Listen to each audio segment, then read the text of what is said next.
एक छोटा सा गांव था जिसका नाम था देवपुर। गांव के लोग धार्मिक थे और हर सुबह भगवान शिव की पूजा करते थे। लेकिन धीरे धीरे गांव में लोभ, झूठ और स्वार्थ बढ़ने लगा। लोग मंदिर में पूजा तो करते थे, लेकिन एक दूसरे के साथ धोखा और छल करने लगे। गांव के एक बुजुर्ग संत ने दुखी होकर शिवलिंग के सामने प्रार्थना की, भोलेनाथ, इन लोगों को सही राह दिखाएं। अगली सुबह एक अजनबी साधु गांव में आया। उसके हाथ में त्रिशूल था और आंखों में एक अनोखी चमक। किसी को नहीं पता था कि यह साधु कोई और नहीं बल्कि स्वयं शिव थे। साधु ने गांव वालों से कहा, मैं तुम सबकी परीक्षा लेना चाहता हूँ। जो सच्चे भक्त होंगे वही इसे पार कर पाएंगे। गांव वालों ने इसे हल्के में लिया और हंसते हुए बोले, हम सब भगवान के सच्चे भक्त हैं, हमें कोई परीक्षा नहीं डरा सकती। साधु ने गांव के बीच एक सोने की थाली रखी जिसमें सोने के सिक्के और अनमोल रत्न थे।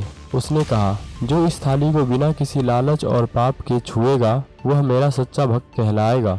गांव के लोग धीरे धीरे थाली के पास आने लगे। पहले तो सब शांत रहे, लेकिन फिर एक एक करके लालच में पड़ गए। किसी ने झूठ बोला, किसी ने चोरी करने की कोशिश की। धीरे धीरे पूरा गांव आपस में झगड़ने लगे। जब सब लड़ झगड़ रहे थे तभी गांव का एक गरीब किसान गोपाल वहां आया। वह चुपचाप थाली के पास बैठ गया और हाथ जोड़कर बोला, भोलेनाथ, मैं इस थाली को नहीं चाहता, मुझे सिर्फ इतना दीजिए कि मेरे गांव में सुख शांति बनी रहे। साधु यह सुनकर मुस्कुराए। अचानक गांव में तेज प्रकाश फैल गया और साधु का असली रूप प्रकट हुआ।